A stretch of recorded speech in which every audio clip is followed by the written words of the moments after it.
Maka itu kenapa Tuhan kita, Yahweh di perjanjian lama, itu bicara tentang perzinahan keras sekali. Karena ayat ini. Jadi gini ya, supaya saudara belajar kenapa nggak bisa cerai. Karena ini. Saya ngomong yang bukan suami istri. Ini orang yang berzina. Ada laki-laki namanya si A, ketemu perempuan namanya si B, kenal juga tidak, pelacur. Lalu mereka hubungan seks, terus pisah lagi. Maka saat hubungan itu, roh, jiwa, tubuh A dan B itu menyatu. Sama seperti roti, nggak bisa dipisahkan lagi. Mana tepungnya, mana gulanya, mana menteganya, mana telurnya. Si A ke kota lain, si B ke kota lain. Dasar dua-duanya nakal. Si A ketemu perempuan lagi, si C di kota lain. Si B ketemu cowok lain, D di kota lain. Maka A dengan C hubungan seks lagi, B dengan D hubungan seks lagi. Dalam tubuh C, dalam hidup C, kecampuran berapa adonan, berapa orang? Seperti itu. 3 A, B, C. Karena waktu dia tidur dengan A, di A sudah ada B. Nah, di hidup A juga begitu. Jadi A, B, C. Yang D, kecampur berapa orang lagi? 3 juga. Betul? A, B, dan D. Si B juga begitu. Ngeri sekali. Dan kalau itu dilanjutkan ketemu orang-orang macam-macam lagi, betapa rusaknya hidup itu, saudara. Saya anjurkan saudara cari di toko-toko buku. Sayang buku itu nggak laku. Saya paling sering memberitahukan orang Kristen beli. Bukan toko buku rohani, di Gramedia toko buku umum. Cari judulnya 24 Wajah Billy. Ngeri sekali. Orangnya masih hidup sampai hari ini. Tahun ini dia umur 54. Billy ini cowok. Tapi tahun 70-an awal dia dikejar-kejar oleh polisi Amerika karena dia melakukan serangkaian pemerkosaan mahasiswi di beberapa kampus di Amerika.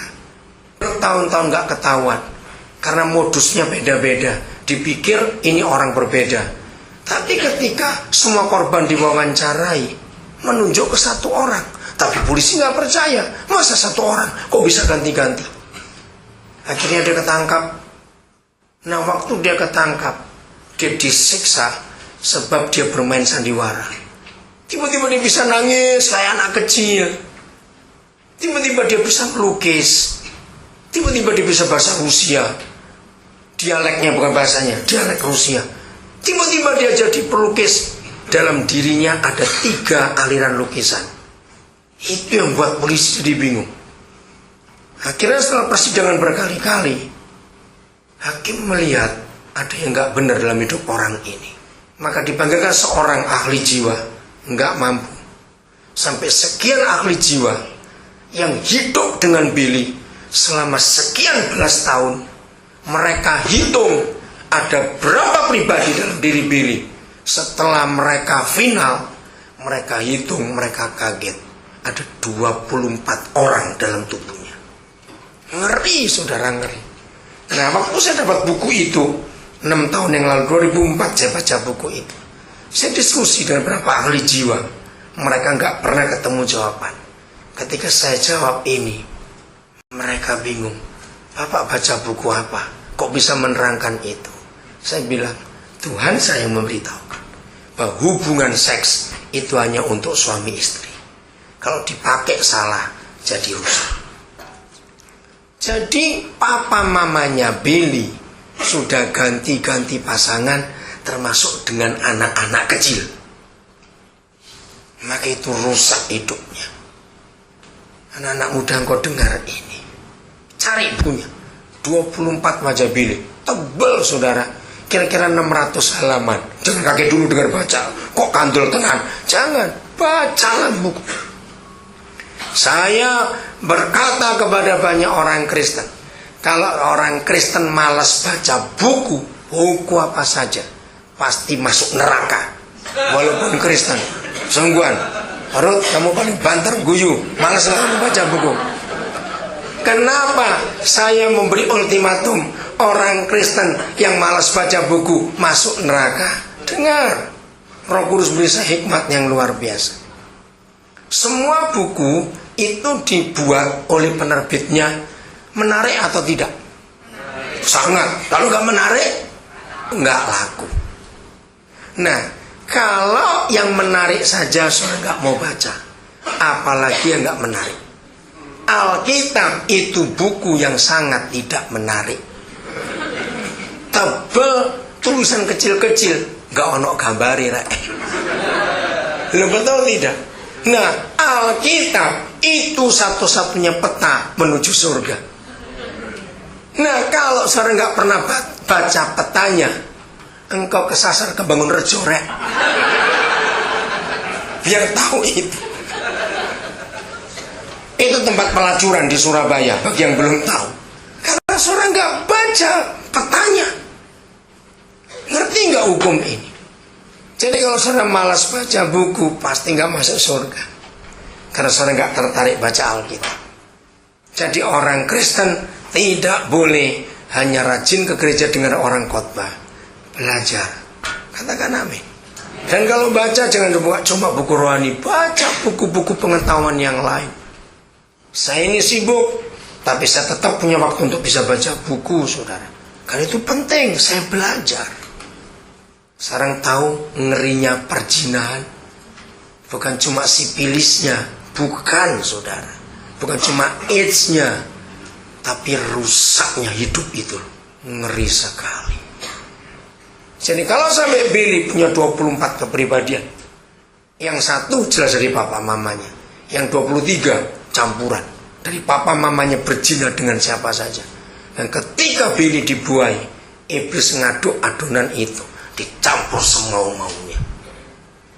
Maka itu tidak ada perceraian dan tidak ada ganti-ganti pasangan. Ingat itu. Maaf, tapi saya harus ngomong. Berapa banyak orang tua pernah ngomong begini kepada salah satu anaknya, maaf ya, karena dari dulu saya dengar orang tua banyak berkata tentang salah seorang anaknya yang bikin masalah terus. Pasti ngomong gini, heran yang satu ini, engkongnya nggak kayak gini, emaknya nggak kayak gini, papanya nggak gini, mamanya nggak gini, ini rusopo ini. Pernah dengar kata itu? Setelah saya tahu ayat ini, saudara, maaf. Begitu saya konseling pernikahan, setelah saya tahu ayat ini, saya akan tanya. Karena ini penting. Kalau ada yang pernah berzina, hidup dalam pertobatan sebelum menikah, minta ampun, minta darah Yesus menyucikan, minta roh tubuh jiwa saudara pulih kembali, utuh kembali. Kalau tidak, anakmu akan menderita karena campuran dari yang macam-macam tadi.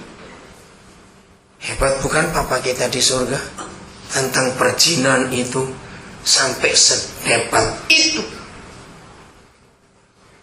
Jadi saudara, jaga pernikahan kita. Ingat kemarin kita belajar Ibrani 13 ayat 4. Ranjang pernikahan, tempat tidur suami istri dijaga baik-baik supaya tidak najis.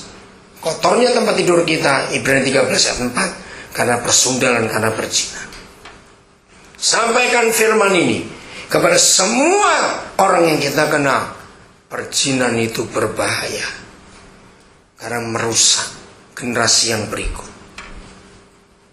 Jaga diri kita. Saya kembali ke Kejadian 2:18.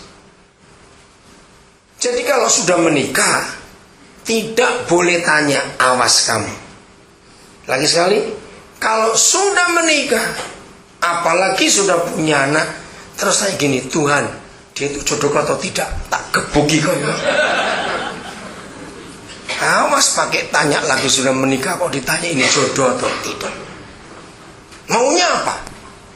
Ngerti kata itu? Lanjutkan.